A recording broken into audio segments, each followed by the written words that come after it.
right, everyone, we're trying something different today. So listen up. We're going to take a look at endothermic and exothermic reactions. So taking a look at the idea of breaking the bonds of reactants requires energy. Forming bonds in products releases energy. So taking a look at the difference there, I'm looking at reactants versus my products. So an endothermic reaction is something that's really unique. It's also much more rare than anything else. During an endothermic reaction, more energy is absorbed when breaking the bonds than is released by forming the new bonds. So very rarely do you see water be broken into oxygen and hydrogen. It's possible. We haven't tested it yet, but it's doable, but it does fit under that idea of more rare. The reason that it fits under that rare bit is it requires 1,856 kilojoules of energy in order to break apart those bonds. Breaking up those H2O bonds uses 1,856 kilojoules. Whenever I go through that chemical reaction, what I'm looking at doing is I'm looking at new bonds being produced, and that releases energy. And in this case, it releases 1,368 kilojoules.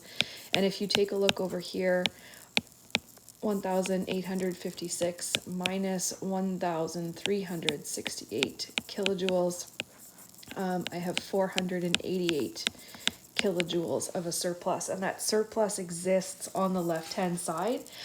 So we notice that the amount of energy needed to break bonds is not equal to the amount of energy released in the forming of bonds. So what I do when I have an endothermic reaction, I have more happening in my reactant side than I do on my product side. So if I want to identify it as endothermic, I actually put the kilojoules listed there on the left. So you see that that is how I would write that, including my excess energy for that endothermic reaction.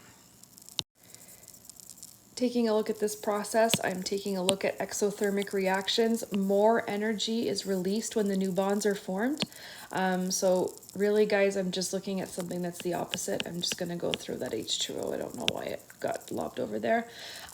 So I'm taking a look at C2H4 plus some oxygen gives me carbon dioxide and water. And you'll see that the creation of those new products actually requires a lot more energy. More energy is released when those bonds are formed than the absorption of the breaking of the bonds. So what I take a look at here is I note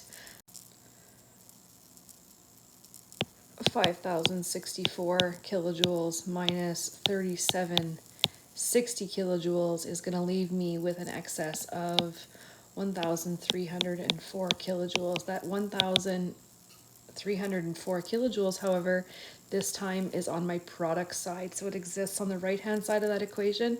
So in order to identify that I have an exothermic reaction, I'm going to show that surplus on the right hand side of that equation. So these are synonymous, the idea of an exothermic reaction, and then the knowledge of those products on the right hand side and their excess amount of energy.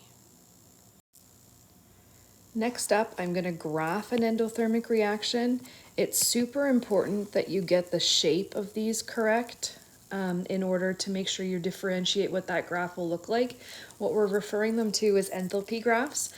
So I've given you that ideal shape of an endothermic reaction, and what occurs on that reaction is a baseline up there. And what I have here is I have the process of breaking bonds. Those bonds are being broken. And I know that that number is going to be a lot higher within my reactants. And then I have here, it's going to require a lot less energy to form those bonds. I'm going to want to make sure whenever I'm making an enthalpy graph that I'm very worried about shape, and I'm very worried about my numbers in the right place. I'm going to show you an example on the next slide. And then what I have as a difference here is I have the energy of the reaction.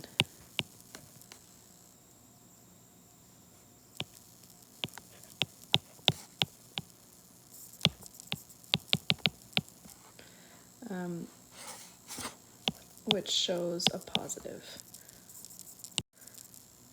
All right, let's take a look at that reaction we looked at earlier. What I'm looking at is I'm looking at an enthalpy graph for the following reaction.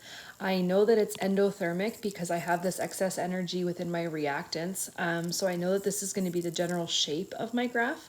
And in order to make sure those numbers are accurately placed, I'm going to make sure I identify them like this. And I have what's in here, and I have this is 1,856. I'm getting these numbers from earlier. You don't expect to know them. You'll be given adequate information to fill this in if you need. Then I have 1368, again using those numbers from the reaction on the slide, couple of slides back. And then what is differentiated here is that this value, the difference between the bottom, my reactants, and my products, shows a positive value of 488 kilojoules. So that's how I would draw the enthalpy graph for this particular reaction.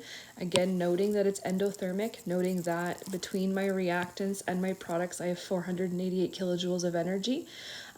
The shape of this tells me that it's endothermic and that the difference between my reactants and products, very possible you don't know those numbers, the 1856 and the 1368. If you do, great. If not, the key number to note here is the difference between my reactants and products, that 488, and being able to identify those and drawing the correct shape. So you guessed it, the enthalpy graph for an exothermic reaction shows an opposing shape. That opposing shape will do the exact same thing it did before.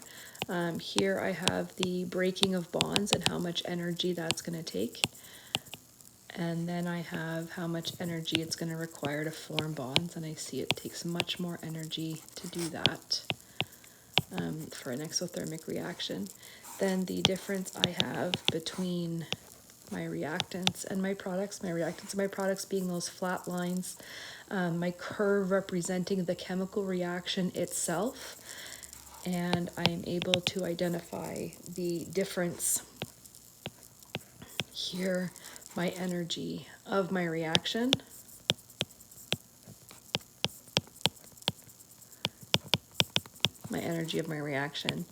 and that shows a negative downward spiral from my original energy. So if I take a look at the idea of this in terms of graphically placing it, I'm taking a look, that's a positive value, and by the time the slope has gone up and come back down, I'm taking a look at that negative value. So here we go, that example from earlier before. What I want to do is I want to look at my reactants and my products. I am looking at an enthalpy graph. I'm looking at something that has a reaction energy of 1304. So that is what is being identified here. My difference between my reactants and my products is 1304 kilojoules. If I take a look at my baseline up here, I draw all the way down to here. If these numbers are available to me, they may not be. This number is available to you, so you could absolutely graph it. You may not have these numbers available. We have them from previous, so I'm able to put them in on this graph to better delineate my number jump and be able to show the enthalpy graph for the following reaction. The key, guys, to being able to draw the enthalpy graph is identifying whether it's endothermic or exothermic. So noting that this value on the right-hand side or within the products tells you that it's an exothermic reaction. You then have a general shape that you can graph. The shape doesn't vary, right? So flat, up, down, and lower. And then what you have to be able to delineate is the energy of the reaction, which is shown in that jump there. All right, let's put this into practice. So taking a look at this final step, I should be able to look at a chemical reaction that may or may not include an energy value, and I ask you if it's an endothermic or an exothermic reaction. I'm able to identify here that it's an exothermic reaction, and it's an exothermic reaction because my E is with the products. So So that's pretty straightforward. What's the ratio between carbon dioxide and the energy? So this one's a little tricky, not something we've seen before. But what I'm doing is I'm looking for a ratio. So I'm looking up a ratio, and I have 2 moles of CO2 and I have 1,418 kilojoules. So what I can write is I can write 2 moles of CO2 as a ratio with my 1,418 kilojoules, and we know that for dimensional analysis I could definitely write it in the opposite form, and it would still mean the same thing. And I'm going to see in this next question where something like that would come in handy. So this is just a new introduction for something you can use within dimensional analysis in order to help you. So we're going to take a look at how that comes into play on the next question. This is really a Miss McCrae problem for next year. Stoich is something you're going to look at a lot next year, so it's really just ideal that you have this general vision of it. So don't stress, all the other stuff has been super important. But quickly, how many moles of oxygen react if 2.0 times 10 to the 3 kilojoules of energy are produced? So again, this has to do with going to the chemistry store and buying so much of one thing to get a reaction to fulfill this idea. How much do I actually need for that type of reactions? Often what we see is we see our reduced reactions, we don't see authentic reactions. So when we are doing actual reactions, we use actual measurements, and this is one of those situations. So what I have is I have my piece of information that's given to me, and that's 2.0 times 10 to the 3 kilojoules of energy. And then what I would take is I would take my ratio that I have of oxygen and energy in that equation in order to cancel out my kilojoules. So if I want to deal with my moles of oxygen, I have 3 moles of O2 in my equation from up above, and it gives me 1,418 kilojoules. I have now successfully gotten rid of my kilojoules. What I can do is I can multiply that out, and I should be able to determine that it's 4.2 sig figs moles of oxygen. So that's it for me today, guys. Hopefully it wasn't too fast. Jot that down, let that sink in. We will talk about it tomorrow. You can try the next couple of questions, work on a worksheet, and I will see you Wednesday. Okay, bye.